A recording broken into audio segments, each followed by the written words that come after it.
Can you hear me, Natasha? Yeah, I hear you. All right. So I'm very happy to be here with you.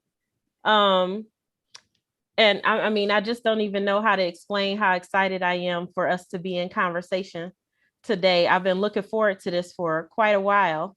Same here. So And you just out here doing your thing, and like we're family. We're basically family. I don't even know how many decades I've known you now, and I just want to have this intimate dialogue. So normally sometime around this time I'm normally planning a festival where that you I've been honored to have your voice at in Idlewild, and with COVID I've kind of shifted this year to just be in dialogue with artists that I deeply respect. And sometimes I have the benefit of them also being like family. And so we had Heather J on yesterday.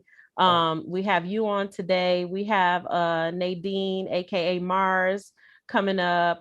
One Single Rose. We have this extremely talented, interesting artist called American Artist. I'm not sure if you're familiar with American Artists, but they fuse technology and poetry and all these things together. And so we're going to have them coming up. We're going to have Sandy Land, and we're going to have Michael McDaniel, and just so you many other people. And I'm just like, yeah, I'm super excited. And I see Jeff Nelson on here, so no pressure, but I think I'll be reaching out to Jeff Nelson soon. It's been a while. gotta Um, yeah, yeah. And so we are live streaming on YouTube. We are also on Zoom, and this will be also loaded on Petty Propolis YouTube after the fact. And so I want to be succinct be and basically just get right into the dialogue. yeah. What have you been up to? Like, how are you navigating all the things? We're in a pandemic. There's racial strife. There's just so much going on in the world, and you've already been a phenomenal artist who's kind of brought what's happening in the world into your art, whether it be personal, whether it be societal. How has your art shifted in this moment, or has it? Yeah. I mean, to answer the question, like I think that we're always, because I know you both up to something, right? And I think that when it comes to what I've been doing in my art, you look at where I started as just like, this 21-year-old kid, because you met me when I was 21. And when she said we've been knowing each other for decades, that kind of ages us. So yeah, I never tell my age, I always hide it. I just started as this kid who was coming into poetry spots, just doing poems on stage, a spoken word artist, right? That's just really all it was. Now where I'm at in my career, there's obviously been a big shift, with Butcher. I'm an author, an actual author, an actual published author, from a big publishing company. And I never saw that for myself, right? I just thought I was always going to be rocking these stages, telling these stories. I didn't think my art would evolve into something that somebody can actually like take home with them and open up and share with other people. But aside from that, I've grown as just a human and an artist and an activist. Over the summer during the pandemic, it was a lot going on here. But then I decided to, connect with Detroit Will Breathe. And then I started something called the Protega, which is your protest friendly bodega, where, people was just able to come and before they went off into, to marching downtown, they were able to get free food, free water, free tampons, free anything you could imagine that you would need to go and protest. So kind of like men and things like that. I'm also a parent. I'm also, like all of these different things that I didn't see for myself when we were first stepping foot into poetry spots. And yeah, I think the biggest shift has been me just really, really telling my story and focusing on my story being about grief and not like shying or running away from that. So in these last few years, I feel like my whole life, any conversation that I've entered into has been about grief. And I've kind of held on to that. Yeah, yeah. And I was saying to you before we got online is that I'm reading this tremendous book, Butcher, and I was like, there are poems in here that are like, oh, hit you in the gut, but then you turn to the next poem, and it's like salve for that injury you just Okay. got from the other poem. Like, okay, okay. And so Okay. we're going to talk a bit about this in a second, but I know that folks want to know what Whitney is doing behind you. Oh my goodness. I think you've been knowing this about me for years, and that's the great part about the conversation. I've always been obsessed with Whitney Houston. When I was like 7 or 8 or 10 or something like that, I thought I was going to marry Whitney Houston. This is before I even knew I was a lesbian. And for some reason, I just was like, I love this woman so much. And then as I got older, I really started to see Whitney Houston in some of like my family members. Like I always thought one of my aunts kind of reminded me of her. Then I also thought like the way that Whitney Houston battled with like addiction and I saw that in my mom, right? Like you can battle with this addiction, but she was also just great and good at what she did at the same time. And she was just so authentically herself, whether right or wrong in certain spaces. And I just had this obsession with her. And I brought my house in 2018, and I just always thought like this was a woman who, I know she got a lot of flowers, but I feel like, you know, towards the end of her life, it was more jokes on her than anything else. And I just felt like she didn't get the credit she deserved for the amazing and wonderful things she did, or she didn't get the respect. So for me, it was like, how can you do this? What can you do to pay homage to her? And I hooked up with Igena Cortez, you know, as soon as I moved into the house, you know, Black queer artist from Detroit, and was like, put her on the wall, you know, put her on the wall. But, you know, when you come around the house, you didn't send me Whitney notebooks. My auntie bought me a Whitney shower curtain. My cousin sending me like Whitney Houston albums that's never been like, you know, remastered. And just, so she's really all throughout the house. And the older that I get, the more I start to understand that it was much more than like a crush you were experiencing on this woman. It was something that deeply resonated, and it was for a reason. So I'm starting to like unpack all those reasons. And as I unpack them, she's sitting right here next to me. She watching you and helping you unpack, huh? Absolutely. I mean, oh, look, when I transition, she's gonna be the first one I find. I'm in my spot. Sorry, Marcus. Excuse me, I'm here looking for Whitney. Yeah, I'm sorry. They're like, did you lose your brother a few years ago? I'm like, yeah, he waited this long. Where's Whitney at? All right, I'll see you in a minute. That's it. I really want people to understand, like, this is a portrait that is on your wall of your home. Yeah. So this isn't a virtual background, y'all. This is a beautiful, real looking portrait that is massive on the wall. Yeah, it gives the house flavor. It gives the house flavor for sure. It's incredible. Yeah, I mean, just hooking up with Igena, it was like whatever was in my head. We didn't even know what picture we was gonna go for. It kind of just took us a few days, like, which one do you want? But it's like, you know how you see something without seeing it, and then when she put it on the wall, it was like, this is exactly what was in my head. So also just working with a phenomenal artist who knows what to do has made the process so much easier. Yeah, I can imagine that. Yeah. Whitney was Greatest Love of All was the first solo I ever sang. Now I'm pretty sure it's the first solo anybody ever sang, but yeah, for sure. I mean, I remember my 5th grade graduation, count on me through thick and thin. They played that, you know, her CC, and I just bawled. And every time I hear the song, I just remember me, count on me through thick and thin. I was like, it's just like, oh, love it. So you mentioned your brother, and there is homage in your book, Butcher, to not only your brother, but also your young person that you're raising, which is your brother C, Carlito, which I have to tell everybody that I was the first person to hear Carlito speak. Now, I want you all to know that this, normally you'd be like, oh, you heard Carlito's first words. How old was Carlito? 3, 4?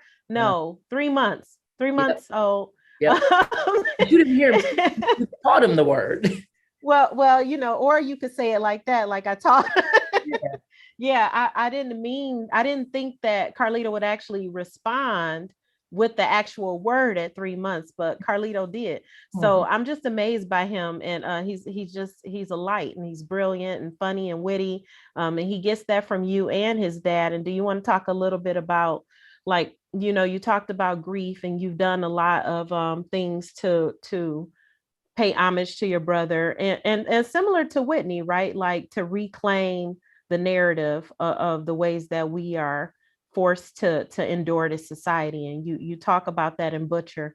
And so I'm wondering if it's not too difficult, if you want to talk a little bit about that. Yeah.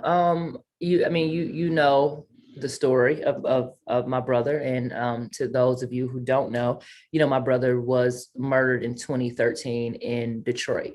And it was a difficult time. He was murdered, always tell it this way, 3 days before New Year's, 3 days after Christmas. Was cremated on my birthday. His funeral was the day after my birthday. So it was a lot of heaviness in that. And that's my big brother, same mother, same father, best friends, grew up together, right? And you could tell the connection because I have taken on his seed. But in my brother's death, which a lot of the poems in Butcher talk about this, I felt like there was no space for me to be sad about it, because people just felt like, it's expected. In the book I say, like, they say the drug dealers stood on the tracks their whole lives challenging the train, knew that even if the weather delayed it, death was still showing up at their front door, right? Like, this thing is coming. And I felt it for years, like, oh, I know because of the life that my brother lived that he's going to get murdered, right? Or something bad is going to happen. And there was nothing I could do to prevent that. It was nothing, not the praying. That was something that he was fighting with.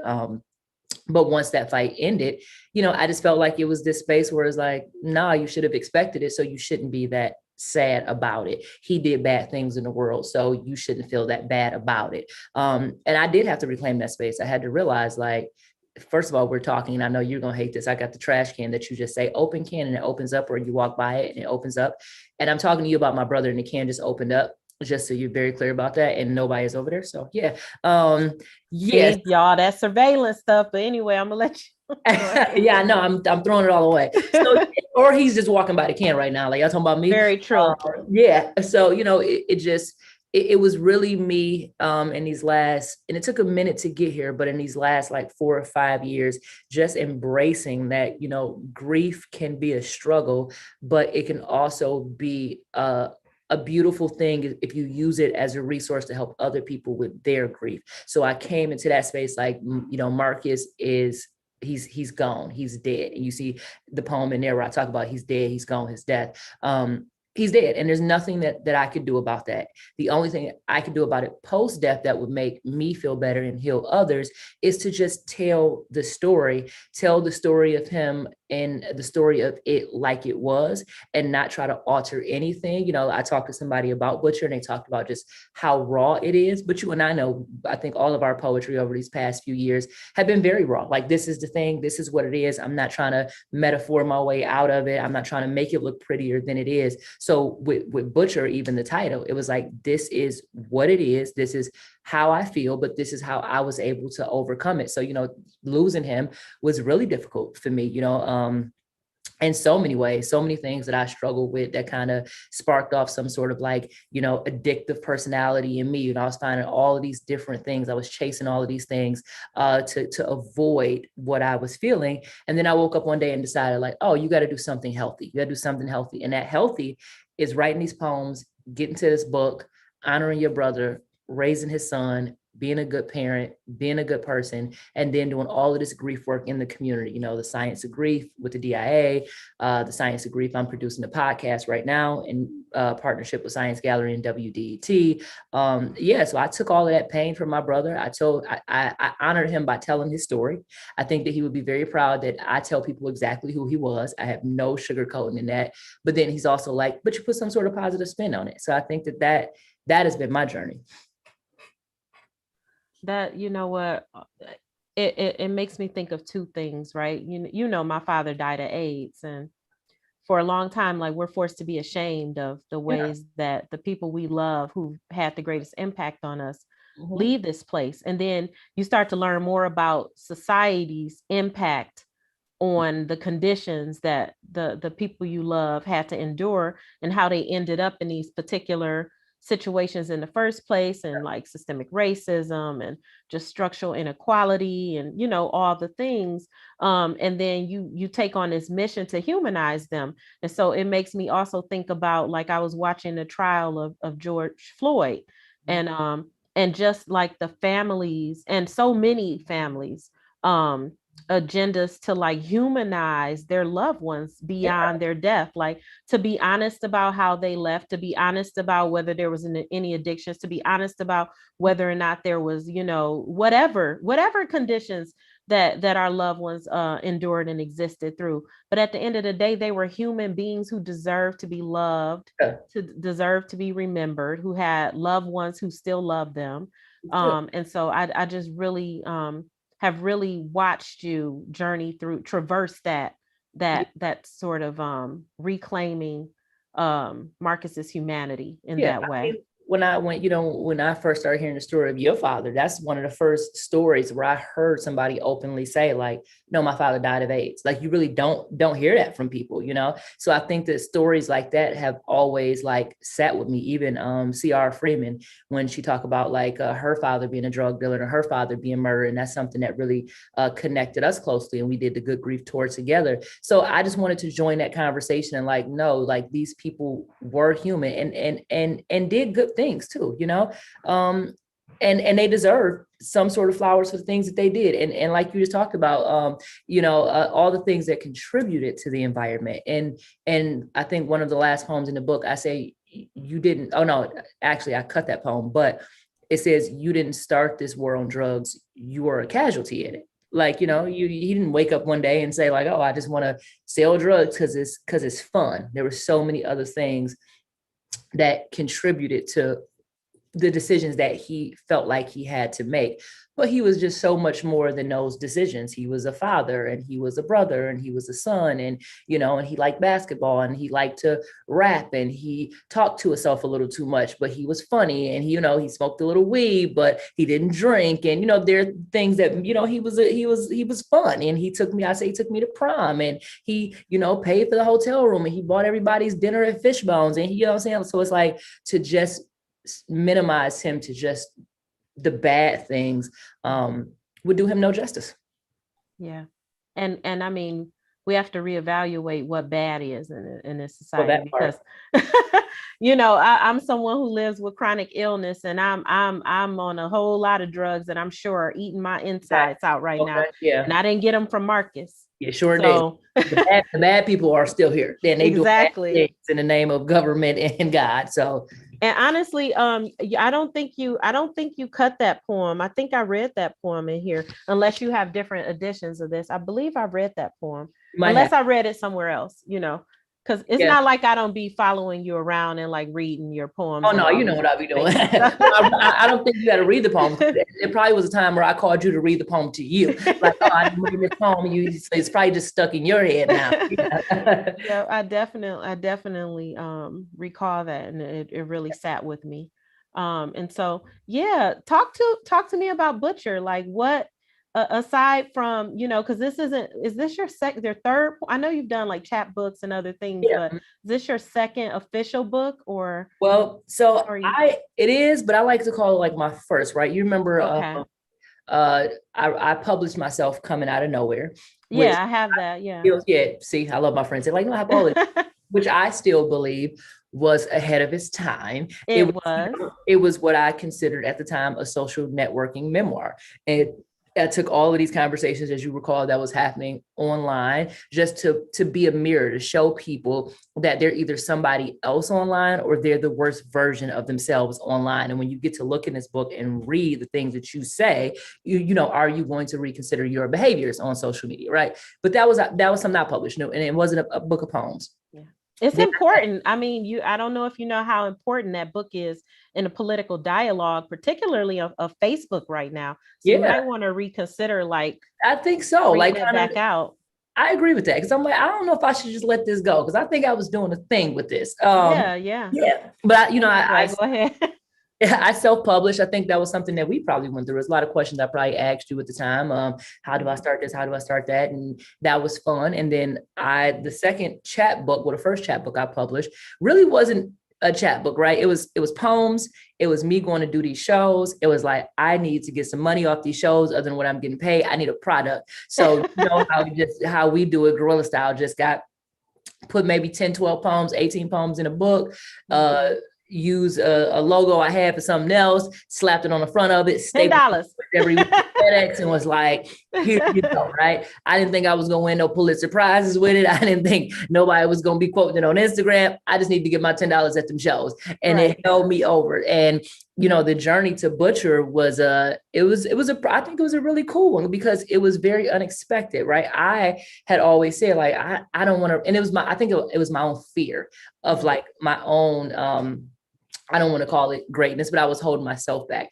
I kept using the excuse like, I don't want to write a book of poems. That's not my journey. What I want to do is just perform and blah, blah, blah. But I think what I was saying is I'm not confident enough to write a book of poems, right? For whatever reasons. And I, Button Poetry and Sam, they're all my friends. And they think that I'm a phenomenal storyteller. So for them, they were like, okay, what if you like worked on a book of stories, which was like my bag. I was like, oh, okay, that makes sense. I love telling stories. And it was difficult to write them though, like when I'm out and I'm kicking it and I'm telling stories and I'm on stage and like, it's easy. Now, when you sit in front of the computer and you got to write the story, it was like, oh shit. Okay. I don't know if I'm cut out for this. Right. But I was trying and I was writing it. And honestly, at the same time, I have found this addiction to food. And, I love to cook, and I have been loving to cook since I got back from the military, but I didn't notice that once Marcus passed away, I kind of got in the kitchen a whole lot more, but it was also, I'm growing up, I'm a woman now, I got a kid, so I got like my own family. And so I'm cooking a lot. Then I developed like this, I want to be better at cooking. So I get this addiction to Food Network. So all I'm doing is watching Chop, like literally all day long. I would go on them long road trips to do shows. I go perform at college. I go right back to my hotel room and I just turn on Chopped and I just like watch it all night long. Right. So that was kind of seeping into my writing. And I didn't know that. So I was writing all of these poems, and all of the poems in one way or another mention food. So I go to sleep one night and you probably noticed about me. I remember like all of my dreams. And it's like weird stuff that happens. I think that's still one of the most tripped. I know one other person who does that, but go ahead. Yeah, a friend that to me the other day, I was like, yeah, you were my dream. And she's like, about what? And I started telling her a dream. And she's like, you remember all that dream? Like, she probably thought I was lying. I was like, no, that was the whole dream. I remember what was said, what happened, like everything. But I'm also a person that, Angelica, we love her. She used to tell me to go and get like these sleep studies because, if my phone is under my pillow and you call me, I won't know that you called me, but you'll be in my dream. And I can wake up and be like, I dreamt about Tawana, and then I look at the phone and I have a missed call from you. So I don't know what it is working, but it's like if Butcher doesn't sell and I just decide to not be a poet anymore, I'm gonna figure out what's up there. So I go to sleep, and while I'm dreaming, I remember that I said to somebody in my dream, I'm going to name my book of poems Butcher. And that friend in my dream said, you can't do that or you'll get sued, because there's this Food Network star that has a book out called Butcher. And I was like, oh man, I really want to name my book that, right? Butcher was not, I had no contract for it. I wasn't talking about publishing it with nobody. Again, I was writing a book of stories. It had nothing to do with these poems. Woke up at some point during the day, took a shower.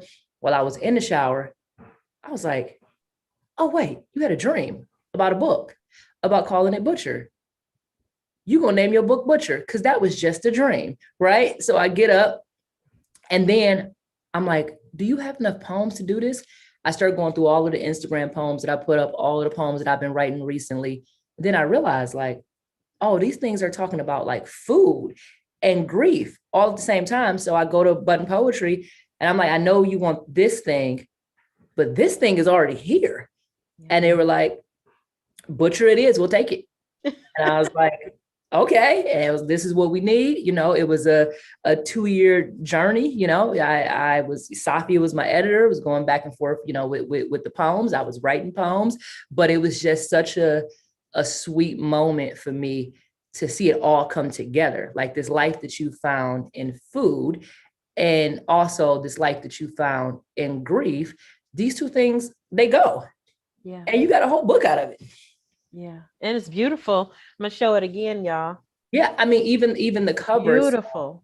even the cover, I wrote a poem about like how that love is like a kitchen full of sacrifice. It was like something in there on my Instagram, and Ebony Hogan ended up, actually, I'm gonna show it to you. She actually did this for me. I'm gonna step away just so you can see.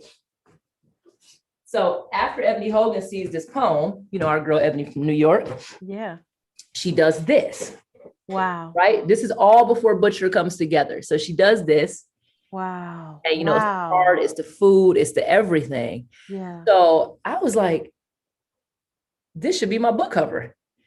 This should be my book cover. So Amy Thatcher, who works with Button Poetry, they were like, you know, do you mind if we basically took Ebony's drawing and then just like added to it, you know, for the sake of the book. So it was kind of like Ebony and Amy together. And then inside of the book, you actually see that we kind of give, you know, homage to Ebony in the book. So yeah, it was just all these pieces that just fell together. Like, oh, I already had the cover, I already had the title, and I already had the poems.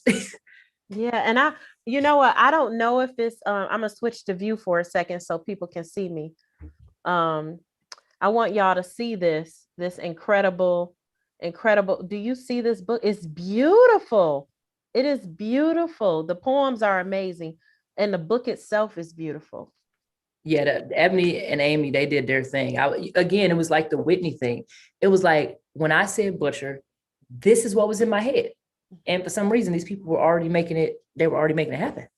Call it into fruition and make it so. I mean, and it is here. So, I mean, how about we hear some poems from Butcher? Yeah. One or two, or whatever you're feeling. Okay. Let me see. Here's the funny part about Butcher, and it's the good funny. I don't even have any copies of Butcher right now. So wow. Yeah. So, you know, all of the copies come, like when people buy them online, they come from Button Poetry. Right. But Button Poetry, they sent me like 50 author copies to have and to do whatever it is that I wanted to do with them myself. And they're all gone. Wow. And I know I ordered 5 from them. Yeah. And I gave 4 of them away. Oh, because you got yours straight from Button. Button, yeah. So I just sent back and they come autographed, y'all. Yep. I just sent back 272 books like 4 days ago. So, you know, I sold out of the first 250 was pre-orders. I don't know where these 272 come from, but they was like, we need to send you 272 more to sign. I mean, I'm forgetting my signature at this point, but I signed it. I sent it back. And it's just fun because I see people like, oh, I picked up Butcher from this independent queer bookstore in Chicago. Oh, I picked up Butcher from Barnes and Noble. I don't know all the places that Butcher is, you know? So it's just, it is where they put it, but to see that it's in these different spaces is amazing. So I like to read poems that I don't always read. So I think it makes sense to read some of the poems that I don't normally get on stage with. So I think I'll start with, and you know how the book is broken down, that a lot of these poems, my mother is the first chapter, then my nephew, then America. So there's a poem that I wrote to my mother, and actually I'm gonna do I See You. And this is just a homage to women and all types of women. And if the only legacy you leave behind are stories of your resilience, if it is only your children telling stories about how their mother was never given a crown but still moved like a queen, if you don't have children and you just come from a lineage of women who sacrificed their bellies to feed this hungry world, that's enough. Let this poem serve as acknowledgement of your royalty. Let this poem be a reminder of how the sky would be dark without all the days you ground your bones to powder just to keep the lights on. Let this poem be the, hey sis, thank you, and I see you. When you become invisible to movements you created, when you've carried sadness 2 times your body weight, yet still showed up to every function smiling, when you felt less than electric, yet somehow still powered others with your purpose, hey sis, I see you. beautiful. Even when you choose not to smile with or without makeup in boardrooms, rocking skirts or pantsuits, I see you as more than feast. I see you as more than temple or structure. I see you as magic. I see you as Black girl magic. I see you as me too, as time's up, as our time is now. I see you in solidarity with your sisters. I see you always fighting for others. I see you, sister. I see you, mother. I see you, queen. I see you. Woo! Yes. Yes. Yeah, I just kind of felt like, again, you get it, like all of the times that people have just like become invisible, and women, we know it, you create it, you start it, and then they don't mention you in it, and you're like, yeah. And it's important that, and that's, I think, even getting to Butcher, Mahogany Brown is the one who actually gave me the idea of like, hey, what if you broke it down into like these sections of a cow? And, I had just all these women in my life who made Butcher possible, who answered the phone, who listened to the poems. So I feel like they need that credit. So the answer is kindness. I'm gonna do this. I wrote this poem probably about 10 minutes before I had to submit my final copy of Butcher to the editor, right? That's so Natasha. You know it, right? I call Chevis, and I'm on the phone with her. Chevis, my best friend out in Atlanta, which is funny because now we're playing with the idea of opening a small restaurant called Butcher. So we're thinking about getting her back and doing that. So wow. As I'm talking to her, I'm like, I mentioned my mom and I mentioned like addiction in the book. It starts talking about sangria and these things. And I didn't want my mother to feel like I only see one side of her. The most important side that I've always seen from her, as we know, is how kind she is. I mean, I tell everybody it's the, no caregiving kind. Yeah. Like anything she can give, she's going to give to you.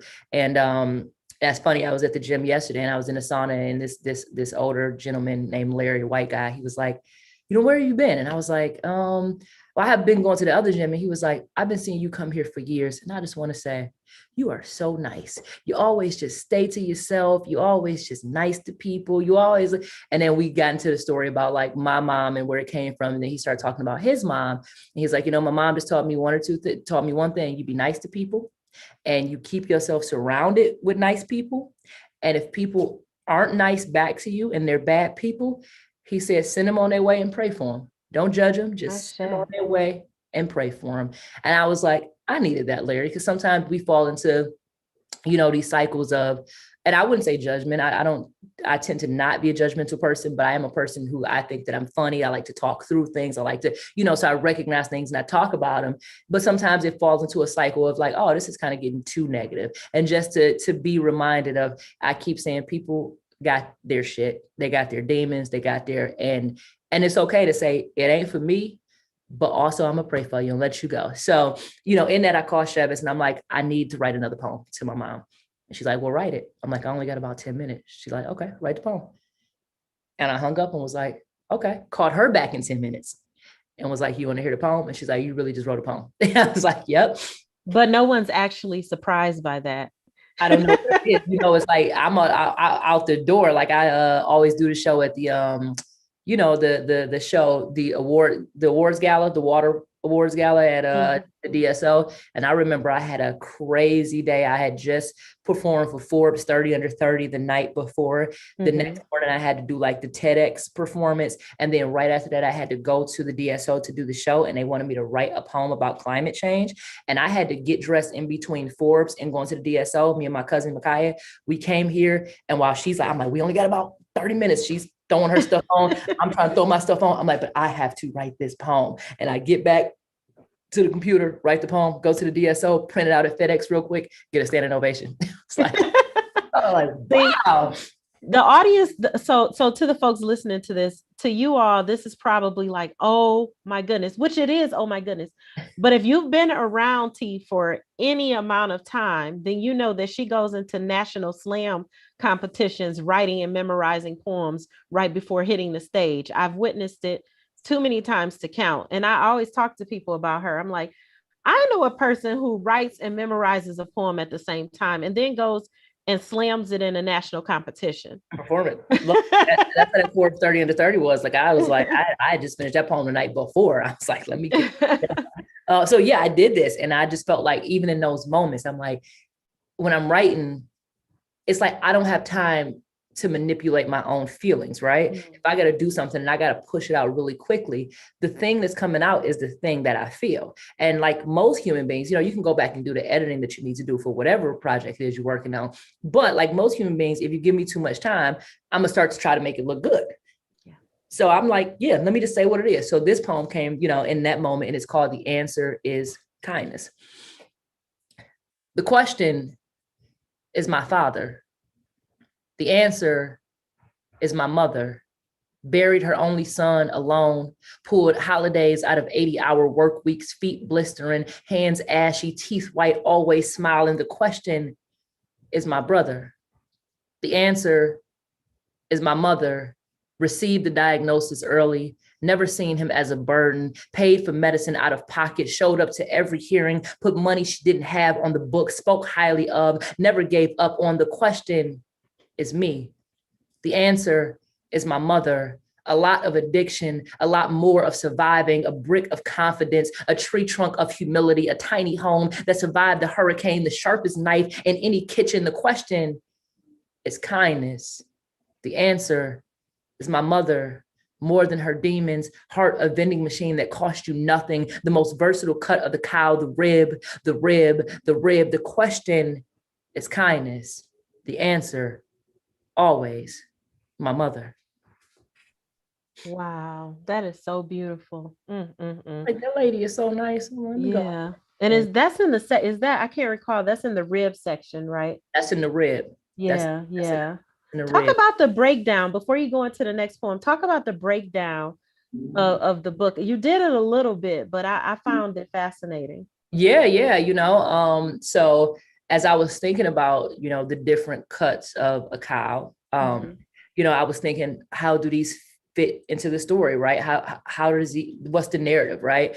The rib is just the most important thing to anybody, right? Like it's just important. I just felt like Adam and Eve, just like, from the beginning, nothing would be possible without this rib. So I felt like, yeah, that's my mom. We're all here because of you. And then when I went into the tenderloin, that was just very, obvious. It's like my nephew, like, this is a tender being, like, this is my baby, and you will always be, my baby. And he was my brother's baby when he left. So I just felt like, yeah, the tenderloin belongs to you. Then I thought about the brisket. Like, the brisket is one of the most delicious things, on the cow. Like, it's, and I felt like again, humanizing my brother, I wanted him to feel seen. So it's like, no, you the part everybody going to the barbecue spot for, and then when it came to like just tongue and cheek, I think that was the section that I dedicated to my sexuality and my identity. And so I was just breaking it down in that way. And let's see what else I got. And the round, I felt like the round is the worst part of the meat. That's what you typically don't want to eat. So I said, oh, these poems are going to be dedicated to America and my relationship with this country. I was like, you deserve this part of it. So yeah, and shout out to my colleague Antoine, who obviously you've worked with, because he sat here with me. And we were working inside of work. And I was like, I'm trying to I had printed out like, a cow and all of the different sections. And I just would look at it every day like, I wonder what part this is. I wonder what part this is. And he sat here with me and we just kind of ping pong back and forth like, oh yeah, tongue in cheek, that makes sense for sexual identity, trying to figure it out. Kind of like you're a joke, kind of like you're not, it was all these different things. So it was really, looking back on it, because I just put the book out into the world, right? And I just let it do what it does. And me, I'm just like you. Like, we do a project and then we on to the next project, but we never sit down and think about how brilliant was it that you did a thing and what are all the components that contributed to this thing. So even like you asking me that question about like, no, talk about these 5 different cuts. I've never really talked about the cuts. It's like, and that's important to the book. So people don't need to know like why you named each section is. You would think it was just like a random selection, but it's like, no, I actually thought about like what makes the most sense. And that's how they all 5 came to be. And I mean, it trips me out when you say you you dedicated tongue in cheek to like your identity, right? And so that could be interpreted in so many ways, like tongue in cheek, like the way that this world Mm-hmm. makes a joke out of our humanity, and then also these parts of the animal, right? Exactly. And so yeah, it's just it's the most it's important part of me on the cow. So yeah, exactly. so we had to, yeah. So it was that. It was like, so sitting here doing it, it was like, we actually thought about that. And you're right on. That's what it was. And like I said, coming to the brisket, I'm like, this is the bulk of the book, and not even in poem and lengthwise, but it's all important. But this is what we're here for. Yeah. So, and when you go to that barbecue spot, that's what you're there for. So I was like, yeah, let me give this to you. It's an incredible contribution. I mean, I think about so many poems, between all of us as we were growing up, and there are poems that you read so many years ago that I still think about. I mean, I remember when you first dropped My Last Will and Testament. Oh man. And I think that might have been 2006 or it was 7 or something like that. And I still think about that poem. Like I still think about that poem, and just how many folks that poem could speak for. And so like this you just never know. Be my last will and testament. And when it comes to death, I'm not stressed in it. I'm not. It was like, yeah. I think that might be on YouTube too. I think I actually want to like find that, because I actually, how we grow as people, as writers, but something about it's like a Whitney Houston song, right? To me, I Will Always Love You will always be a classic. Exactly. That's just it. That's just Betty Wright After the Pain will always be a classic, right? It's just things like that. So, some things, some poems I've outgrown, but I do look back on some poems where I'm like, oh, it's no outgrowing this. This poem goes with you. This poem doesn't matter if it was written 10 years ago. So I would agree with you. You bring that back up. Like I actually, because right now I would front on my old poems. Like people be like, listen to this, like Candyland. Shut up, don't play that. Like, no, some poems I really got to be like, yo, you kind of carried me. And My Last Will and Testament, I did it at I think the Talib Kweli show when, I put up 8 hours late. So I think I did that there. So that poem, like, it started to define my career, it started to be the poem that made people believe like, oh, she might have it. Yeah. So I might have to go to the archives, pull it up and get on the stage. That was like pre-Sprite commercial, that was before college money. That was just going to a room and it's like, all right, what y'all want me to do? My last one. But it was so prophetic, right? It was, I mean, to have this young early 20s stand up there, really kind of new onto the poetry scene at that time, and going like, if this could be I could be delivering you all my eulogy right now. And I was just like, I'm still to this day, I'm blown away by like that type of foresight. And then doesn't it come full circle though? Because now this whole project about death and grief, and maybe it's something that I never ran from. Maybe I was always there, and maybe I just didn't recognize it. So maybe I was already setting myself up for what was to come. Yeah, I want to find that moment. You want to know? So this is the thing. This is the thing that we have in common in that regard. I was thinking about like the digital conversion piece I did around the same time, and the fact that I've been working in like already doing it, resisting like digital surveillance and all these other things. And I tell people, I said, like, I didn't know when they converted our TVs, and I was so outraged by it that this would be like, the life trajectory that was a banger too. Yeah. Like, wow.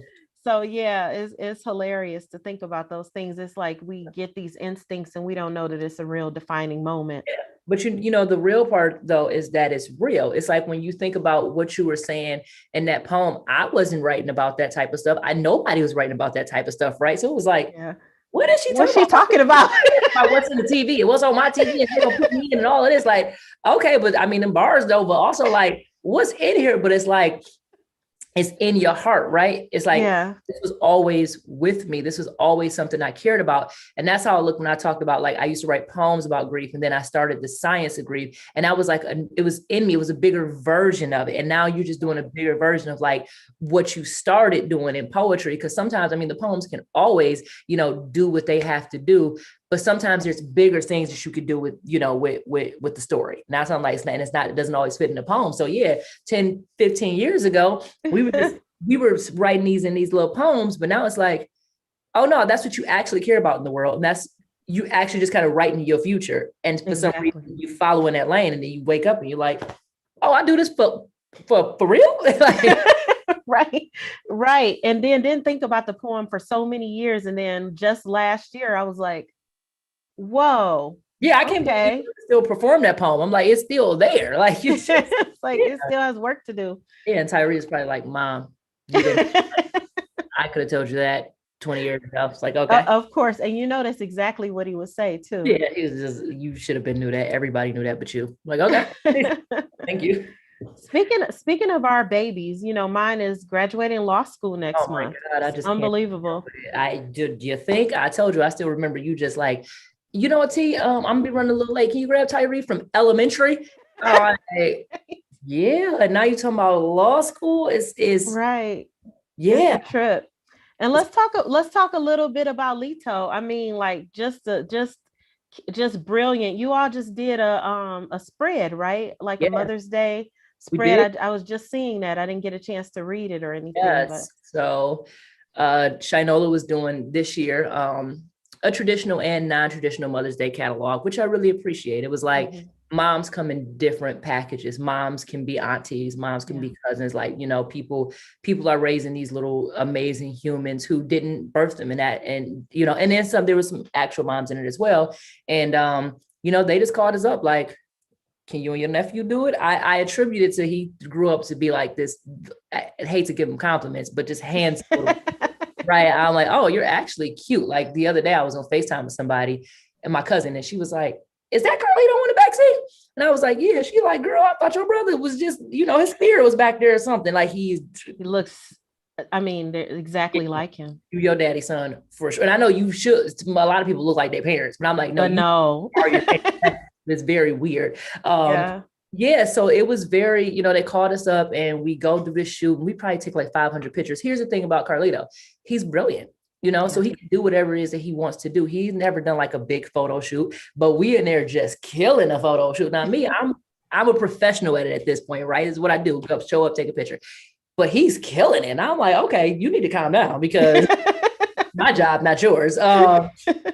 And they're just up there, but he's also like, he's a diva. He needs to take a break, and he needs some water, and he needs some snacks, and he needs a nap. And he's just, okay, so he's like, he is authentically himself, So they were like, let's do it. And then we, are one of like the centerfolds of the magazine. And I'm gonna actually frame those pictures as like, some free family pictures for us. So like, oh, we didn't have to take pictures for years. We're gonna put them up in the house.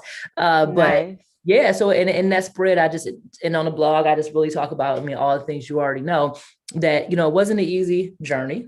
I've been in Carlito's life since he was 3 days old. So I've always been that third co-parent. You think about when my brother was, murdered, and I'm really hard on Carlito for it. Not hard on him, but trying to get him to understand, like, yo, bro, I risked my life for you. A few months before my brother was murdered, if you remember, we weren't speaking.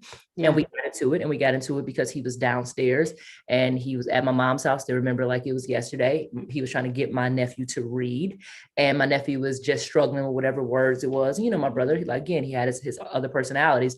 And he started to just yell at my nephew. But I knew a lot of the frustration was my brother was getting indicted before he was murdered.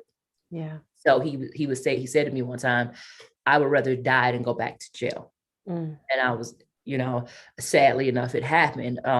But so I run downstairs and I'm like, my brother, you're big. He like, you got me coming, leave him alone. I'm gonna fight you. I'm a blah, push me up into the wall. He didn't shut up, get out and call it. We had this whole thing. And then he would just, I was still raising the son though. So like, I remember on Halloween, me and him wasn't talking, but me and Carlito in the house, like this is the year we bloody Smurfs, we putting our stuff on, we going outside, he walking past us like, hey, Carlito, not saying nothing to me, but we going trick or treat with his son. Right. So, but we weren't talking, and it was because of Carlito, but not because of Carlito, obviously because of what we went through. But it's just, like I have always been willing to risk my life for you. And I was even choosing you over, my brother, because you the one, what I'm saying? So it's amazing. It's amazing journey, but it was a sad journey. His mother is in prison right now. She's been in there for 5 years right now. Carlito has been through a lot of unimaginable things. For a child. Yeah. For anyone. For anyone, I remember showing up one day to pick him up from his auntie's house, and he told me, I'm like, where you at? He told me, I'm at the grocery store. I'm like, why? He told me, because I'm grocery shopping. And I'm like, you get your ass out there crawling around. So he come out with bags. He was about to walk him home. I'm like, what are you doing? So these moments where he is like, he's grown.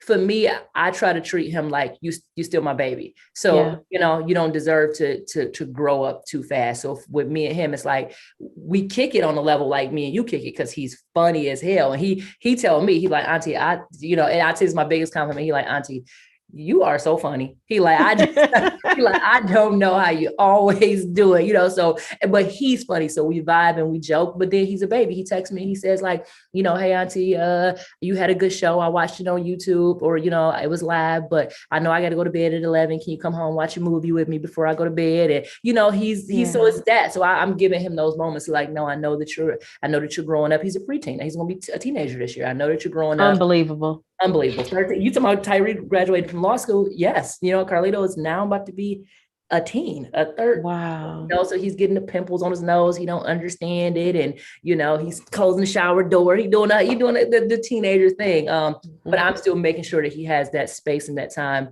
to feel tender, to feel love, to feel cared for. This is your dinner. This is your bedtime. Brush your teeth. Let me take you to get your hair cut. You're not out here on your own. Your dad is gone. I know your mother is coming back, but you have never been alone, and you will never be alone. So, at this stage in our life, it's just, it's funny. I watched you parent for so long. I watched you do it with Tyree. I watched you do it, alone outside of the village that you had. And for me, it's crazy because I never thought I was just being a parent without knowing I was a parent. And now, like, even this year, setting in, like, wait, you 12-year-old, you actually have been a parent. Like, you've been a parent teacher for a long time. To Hawaii, you change diapers, you are a whole ass parent, and you don't even know you're doing it. For me, I was just like, oh, this is something I have to do, until I realized, like, oh shit, you got a whole kid over there in that room. Like, you got to wake him up for school. You got to talk to the teacher. So it's wild, but it's, hopefully his mom comes home this year and get her son for a minute. But other than that, like, I'm having fun with it. He's at a hotel party right now. I just went crazy yesterday. He went to a hotel party, and then he didn't call me the next morning. And then I woke up, he didn't call me. I didn't call him 8 times. I didn't call the hotel 20 times. I didn't FaceTime the mama he was with 8 times. I didn't call his cousins, his other cousins, his grandma. And then when they responded 12 minutes later, they was like, oh. 12 minutes later. Yeah. They was like, we was just asleep. He like, you're embarrassing. I'm like, yep, I am. I'm sorry. Listen, you remember Tyree was 7 and he was at childcare with a cell phone, because I was like, I need to be able to reach him. I'm sorry. Look, Tyree, I'm glad you grew up and got your kids. Your mom wouldn't let you do nothing. He was like, no, yeah. Mm-hmm. Look, he's 25 and he still got to check in every night. So he don't even live in this state. Feel, Mom, I'm here. I'm all right. So yeah, I didn't pick up these habits from nowhere. Like, right. So, we're coming to the end of this incredibly powerful, important, necessary dialogue with my true sister and friend. And I'm wondering if you want to take us out with, what do you want? Is there a particular poem you like to leave us with? And then when you end that poem, please tell people how to get your book, how to donate to you, how to book you for events, all those things. Oh, absolutely. All right. So I think this is usually the poem that I take most shows out on. And I think that the reason I do this is because it honestly, to me, is the most important poem in my journey of grief. I wouldn't even say the book. I would just say my whole journey. I remember like it was yesterday. I'm sure that you remember it as well. Night that my brother was killed it was earth shattering for me. But it was also the first time that I had experienced grief that was beyond sadness. I didn't know what this feeling was. I didn't know what to do with it. It had turned me into so many different people.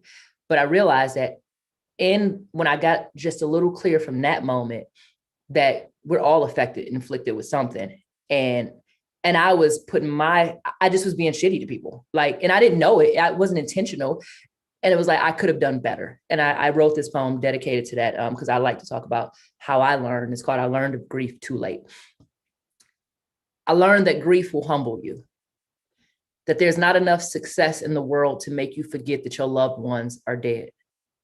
I've been an asshole to all of my friends since my brother died. There's a girl in Detroit that I hadn't talked to in 3 years prior to the night that he was murdered, and she still showed up to the crime scene before his body was even removed from the concrete. She drank her liver into the darkest of holes and listened to the song Drunk in Love with me for like 56 days straight. And the first time I felt well enough to go outside sober and sleep in the dark alone again, I stopped answering her calls. If you're reading this, I'm sorry.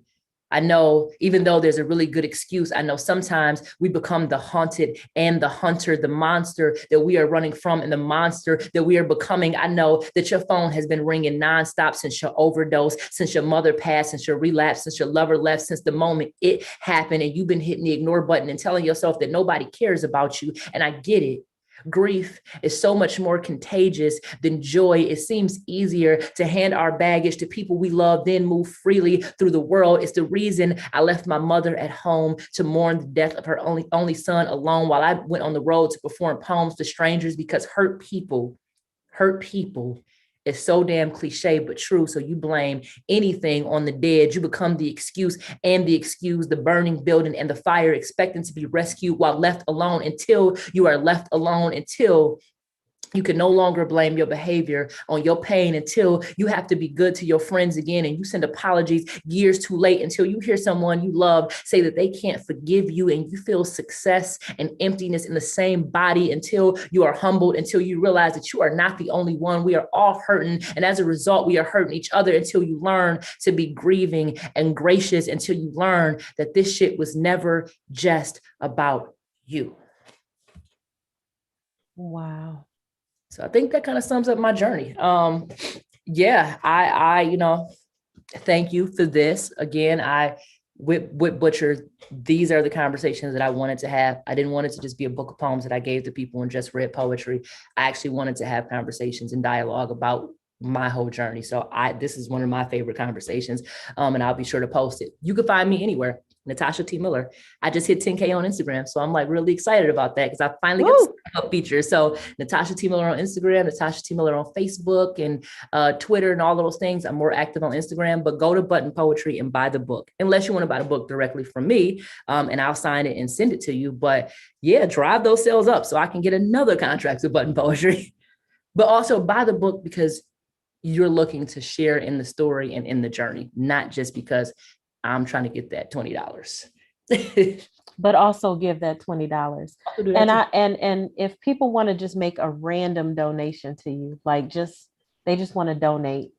Oh, I am T Miller Poet on Cash App. Just $ T Miller Poet. I love random donations. I'm like, oh, $5 for my Cash App? Okay, I'm gonna use that. So Carlito's Frappuccino. So I'm a Black woman and I'm working. Most of the things that come in, especially financially, just like you, it's all a circle. You give it to me and I'm probably at some point gonna give it to somebody else. So, and as you always do. Keep coming.